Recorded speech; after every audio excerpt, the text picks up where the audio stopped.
things that makes Broomfield a unique community is that we have a number of ponds in residential and open space areas that add a lot to the quality of life for our residents and visitors. Environmental Services helps to protect those assets by conducting a routine monitoring program for the ponds. This program involves routine monitoring of 23 different ponds within Broomfield. We go out on a regular basis to check these areas, and we do water quality tests that involve laboratory tests, field monitoring tests, and a lot of field observations. We make notes of any odors, pond scum, trash, debris, the water color, the clarity. Take a look around, see what kind of waterfowl we see. This is all part of the work that Environmental Services does all throughout the growing season, from March through October, to help keep these ponds a beautiful asset for the Broomfield community. A typical day of sampling at the Broomfield Environmental Laboratory starts with getting the equipment ready. They are getting their equipment calibrated, ready to use. They make sure that they've got all of their bottles prepped, so the bottles get washed and labeled appropriately. They make sure that they have their field monitoring sheets, which are unique for each different pond that we check. Then they have to load up all of the equipment and make sure that they've applied sunblock and mosquito repellent, and hopefully have a hat with them as well. We are at Tom Frost Reservoir. We are looking for dissolved oxygen and pH levels in the water, and we're also looking for nutrient levels. The first thing I do is drop the anchor to test the depth, about 10 feet, a little over 10 feet deep. Second thing we usually do is, this is the Secchi disc.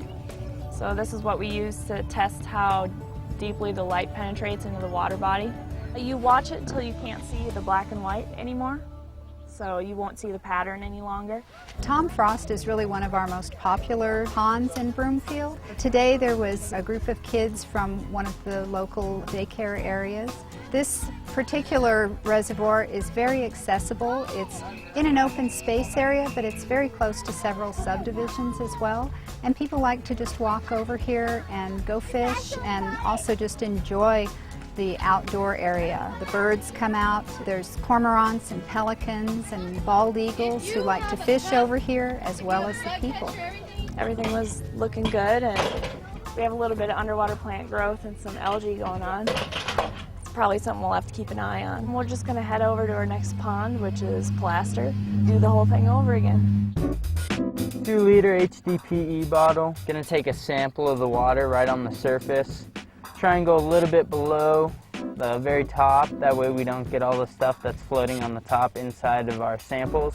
First things we test for are ammonia and total phosphorus. After that, we're going to put it through another filter and get a TDS measurement, which is total dissolved solids. After that, I believe we do nitrite and orthophosphate, and then we'll do TSS with no filters, which is total suspended solids. This is our chemirer. We use it on some of our deeper reservoirs, that way we can get a complete sample. This allows us to get just over 2 liters of water. Pretty much the only way we can get that sample, short of diving in. The YSI is a multi-purpose probe. Those 3 different probes allow us to test the water's temperature, pH, dissolved oxygen, and conductivity. We check all the way down to the bottom, because sometimes down at the bottom you're going to have zones of real low oxygen. So the pond could start to become anoxic on the bottom, which means there's no oxygen. And then if the pond is disturbed on the top and there's enough layer of no oxygen, it can flip, and then you can have a fish kill. Conductivity is 1690. pH is 8.74. Right now we are at the Trails Pond, and we're monitoring the water quality there. Teamwork is essential. Right now, one of our samplers is trying to maintain a certain location within the pond so that we get all of our measurements from the same reproducible spot every time. One of the things that we look for is signs of illegal dumping. And this might be as apparent as a change in water color, or it might also cause something like a sudden increase in the conductivity of the water. If this is the case, then we would alert stormwater control and have them investigate. We're at Josh's Pond today, one of the more beautiful ponds in our Broomfield Park and open space system. Water just seems to add a special beauty, gives an aesthetic quality to any park or open space, and as you can see with the mountain vistas and the hiking trails here at Josh's, it's just a wonderful setting. We have other ponds in Broomfield scattered throughout parks and open space areas, and they're all open to fishing. However, only 2 of the ponds that we have, this pond here at Josh's and also Tom Frost Reservoir, which is at Midway and Lowell, are stocked by the Division of Wildlife on a regular basis. These ponds can all be fished with a state of Colorado issued fishing license, and normal regulations, fishing regulations apply. As you can see, we have aeration systems in a lot of these ponds. The aeration systems are driven by compressors in a compressor house. The air is pumped underground into the pond. It oxygenates the water, just makes for a better fish habitat and keeps the pond clean and smelling good. We do have in Plaster Reservoir a unit called a Solar Bee, which is a solar pond circulator, and it basically serves the same purpose. It keeps water circulating and keeps it fresh. If we didn't have something like a Solar Bee out here to mix the water and make sure that it's pretty constant all the way down and that the dissolved oxygen in the water is high enough for the fish to stay alive, we'd be having fish kills. The thing we like about the Solar Bee is that it's obviously powered by sun and has its own collecting panels and battery system. We don't have to hook it up to a power grid or run power to it, so it's definitely a benefit. We are at what is called Pond 42 at the Anthem subdivision. It is a unique pond in that it has the only waterfall in the Broomfield Park system. Usually in the summertime, we do try to come out to sample during the morning when the temperature is a lot cooler. As we know, here in Colorado, the temperature heats up pretty quickly, and when you're out on a water body, you get a lot of reflected sunlight, and so you end up getting a very warm environment for the samplers. Ponds are a natural attractant for mosquitoes, which may carry West Nile virus. That's why Broomfield has an active monitoring and control program for mosquitoes every summer. Why do you not want to get bitten by a mosquito? What do you think would happen? You don't want to get West Nile, huh?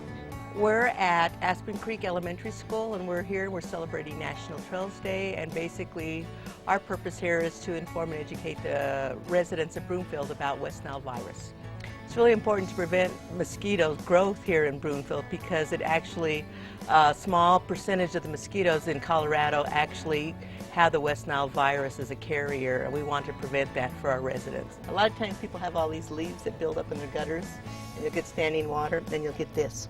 Mosquitoes only thrive in water environments, any standing water that we have. We're trying to prevent people from having standing water in their pools, especially any of their water features, and that's why today we're actually handing out fathead minnows, and this actually eats the larvae and the mosquitoes in the water, and it prevents the population growth in Broomfield. I feel that the overall importance of our pond management practices and keeping the ponds beautiful in Broomfield just adds aesthetics. It makes a wonderful setting for park users and open space users. People come and enjoy water, enjoy the surroundings. I think water adds just a special quality to all our parks and open space settings.